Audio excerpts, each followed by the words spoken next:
Mr. President, you were just coming off of one of the most consequential weeks anybody has ever seen, from striking Iran to going to NATO, to announcing 2 deals, and then this Supreme Court victory.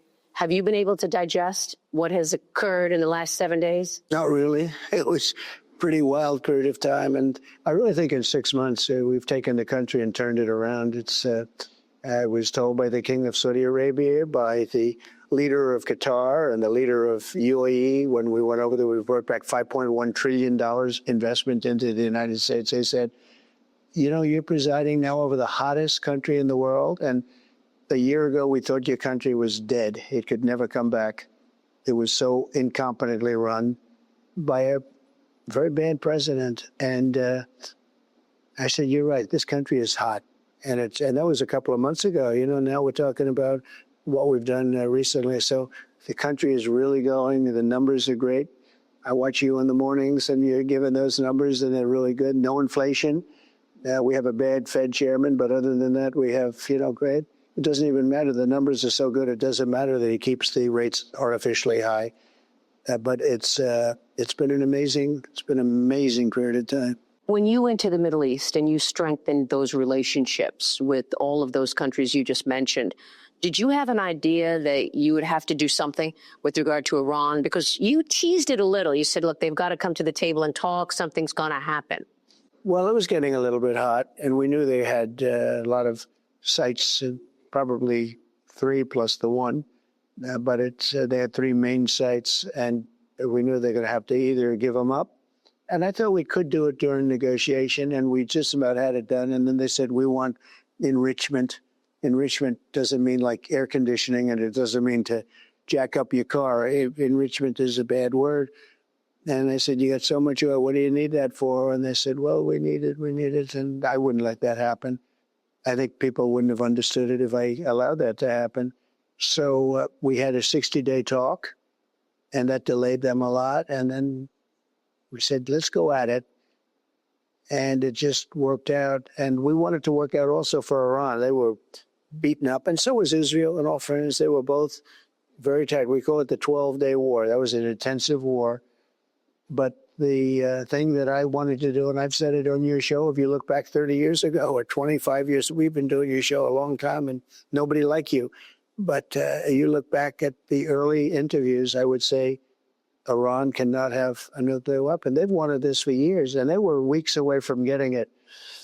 And those pilots went in there with those beautiful planes and the most sophisticated bombs anywhere in the world. Think of it, they can go 30 stories deep into granite. Who would think that's even possible?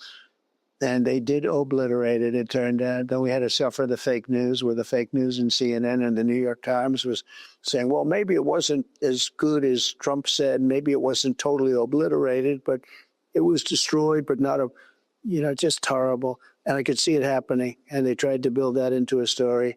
And then it turned out, no, it was obliterated like nobody's ever seen before. And that meant the end to their nuclear ambitions, at least for a period of time. And, you know, a lot of people have said, well, do you think they're going to start again? I said, the last thing they want to do right now is think about nuclear. They have to put themselves back into condition and shape. You tweeted, the Democrats leaked intelligence. They should be prosecuted. Who specifically? Do we know who did it? Will you be able to find out? You can find out. If they wanted, they could find out easily. You know, you go up and tell the reporter, national security, who gave it. You have to do that. And I suspect we'll be doing things like that. Well, those pilots were so courageous, and, you know, you want to honor them. Are you going to do something for them? Yes, they're going to come to the White House. But what you said is right. These people flew 36 hours in a small space, a big plane, but a small space that was mostly occupied by bombs. And they flew so brilliantly. And they hit a target the size of this circle.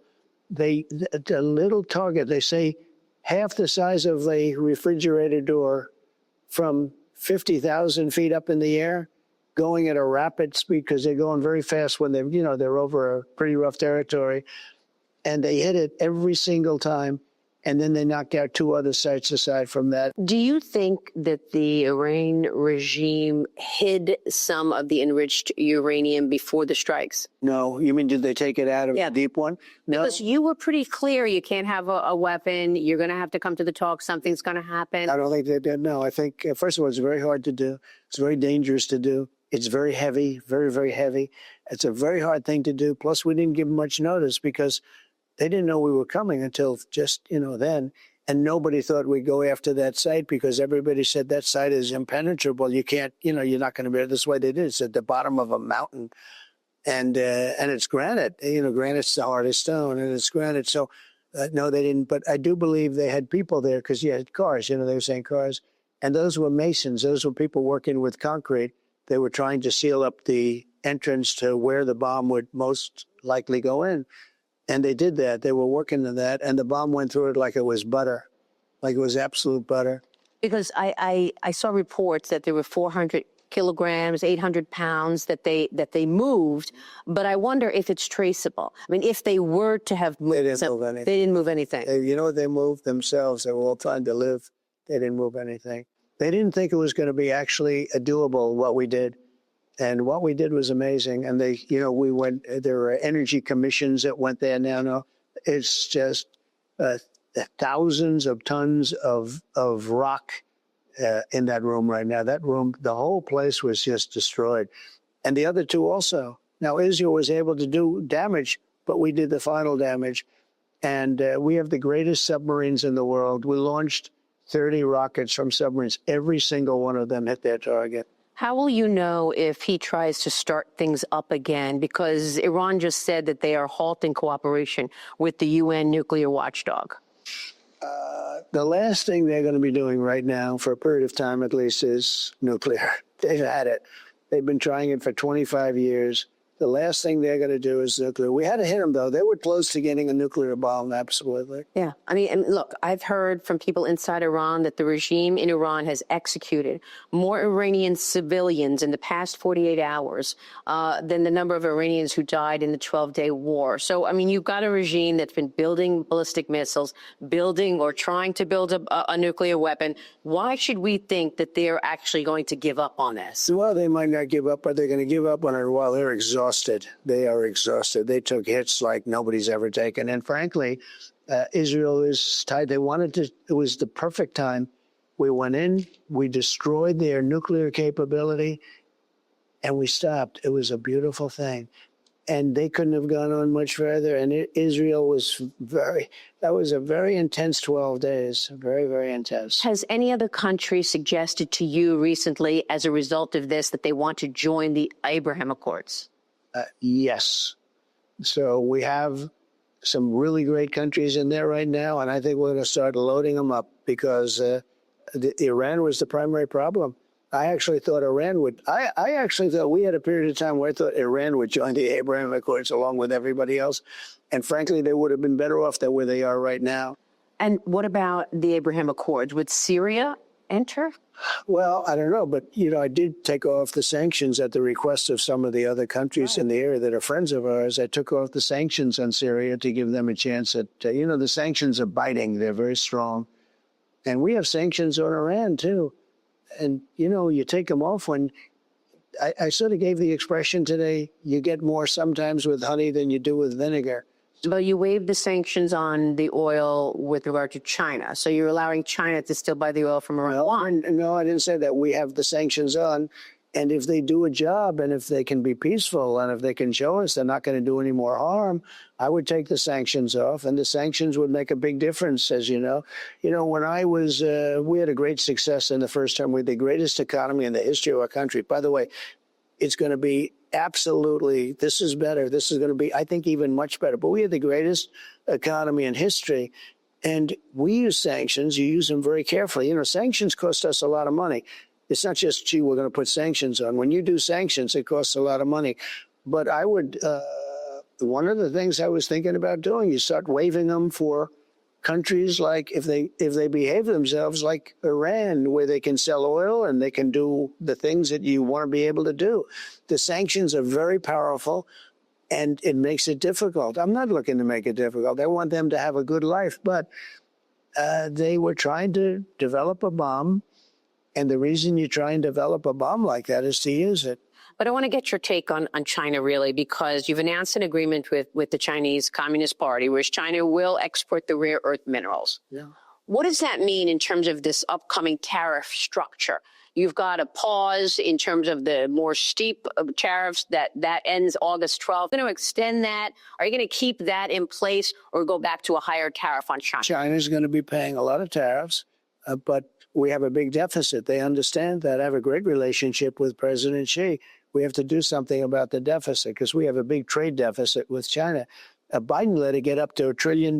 Think of it, $1 trillion deficit with one country. He let them just take them over the coals. We're not going to do that. But we're doing a rare earth deal, but we're also doing, remember, we have all of the airplane parts. They can't fly their airplanes without us. So we had, some cards also. But it should have never gotten that way because we should have been doing they call it magnets. It's a rare earth, but they call it magnets, a specific type. And they're making those magnets for us right now, and things are well. And we have a deal with China. It's a good deal, I think, hopefully for everybody. We had a deal with China where it was 145% tariffs. And I will tell you, everything stopped in China. I saw that. Everything stopped. And we did China a favor, but we're getting along well with China. I think getting along well with China is a very good thing, but they are paying substantial tariffs. Well, I noticed that because it seems like you go so far with China, but you don't sort of use the leverage that you can use. I mean, look. If I ever had to use it, I'd use it. But when there's no reason to use it, that's good too. Well, we did just arrest 3 or 4 Chinese nationals who tried to bring a pathogen into the country that gets people sick and destroys food supply.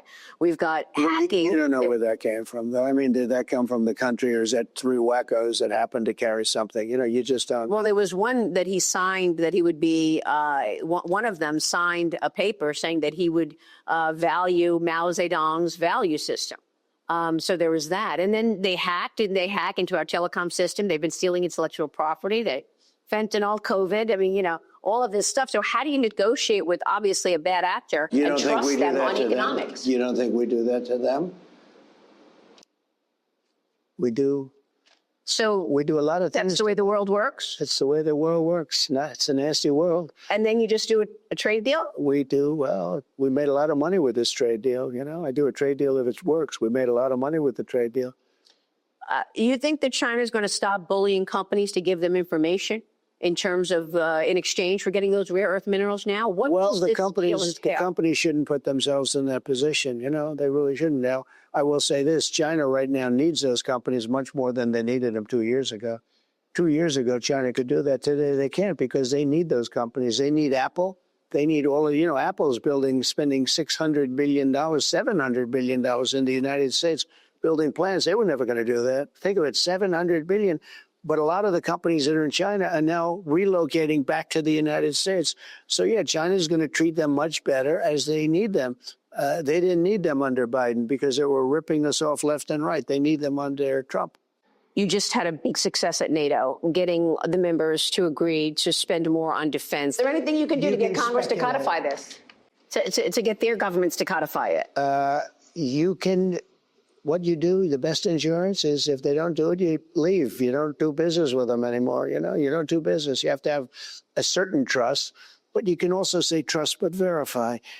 But we're making unbelievable deals. There is litigation around the legality of those tariffs. Are you going to be able to get more trade deals done before you hear from the International Court of Appeals in August? Sure, but we won the litigation and we had the delay and we had some radical left judge and then we had it overturned. And we're doing well in all of our litigation. We're doing well on the tariff litigation. Look, if some judge said we can't do tariffs, we would fall prey to the rest of the world who would do tariffs and are doing tariffs on us. If we couldn't fight them back with tariffs, this country would be in terrible shape. We would be like this innocent lamb being led to slaughter. So, no, we're doing great on economics. We're doing great on tariffs. Tariffs is just a part of it. We're drilling like never before. That's how the oil got down low. The Supreme Court victory that you got today, Friday, do you think that could apply to the tariff litigation that's pending here in terms of the legality of your tariffs? Does that affect that at all? It could, but again, the tariff litigation, if you look at it, there are alternatives if we have to use them. They're not as good because they're not as direct. They're not as biting, but they're very good. So that you have alternatives. But we want to use this particular asset, this particular grouping, the words of this are so beautiful. They were meant for it. But what happens with the tariffs is that if a judge ruled against us, and this is part of how you win, fairness is also a part of the law. If a judge ruled against us on tariffs, we would fall prey to other countries destroying us. We can't do that. If they do tariffs on us, we do tariffs on them. If they charge us, we charge them. Then they never charge us.